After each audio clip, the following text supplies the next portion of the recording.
Now, while we've got you, what I would like to talk to you about is if we could zoom out a bit, maybe leaning on your research, is a little bit about the UK economy and your views. You say you dip in and out of the UK. Yeah. You made a video where you looked at, I think it was a Goldman Sachs paper, which basically pointed out that the UK, amongst its peers, was doing pretty badly. There's a number of struggles.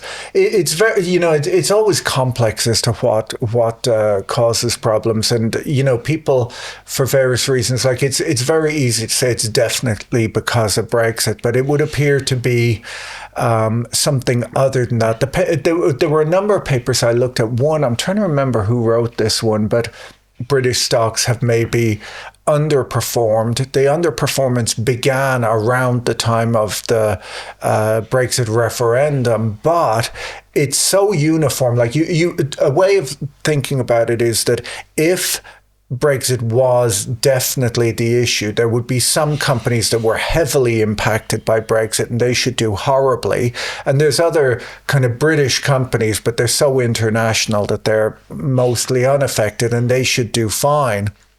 While actually you find that the discount is fairly broad-based, like that all of the companies have sort of started trading at a discount to both US and European companies for some reason. And some of it is, there's kind of been maybe a little bit of a productivity deficit in the UK over the last maybe 20 years. And this has been talked about for quite some time. British businesses are not investing as much. Maybe they underperform, and maybe the uncertainty associated with Brexit. Like, in fact, that's partially even why I wanted to move from a UK-based fund to US, was just that, it wasn't very obvious that I'd be able to sell internationally post-Brexit.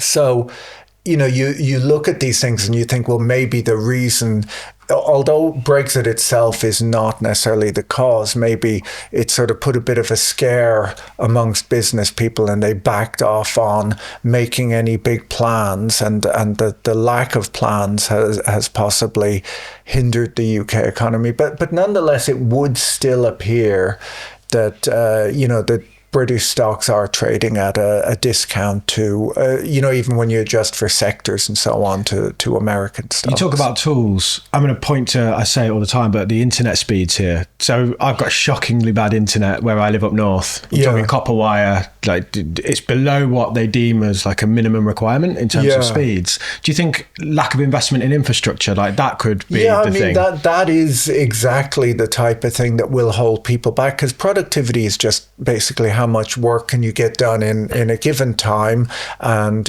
what are the tools. You give a person a computer, they could do more work than they can do without one. And I think that sort of thing, and a whole bunch of little things like that could be what has been holding the UK back a little. I drive to my local Tesco's car park to get the signal to upload videos to the channel. Really? Yeah, wow. That's how slow it is. Sit there for an hour with a meal deal. This was such a great interview. I loved meeting Patrick, and we talked about so much more. Click here if you want to watch the full interview.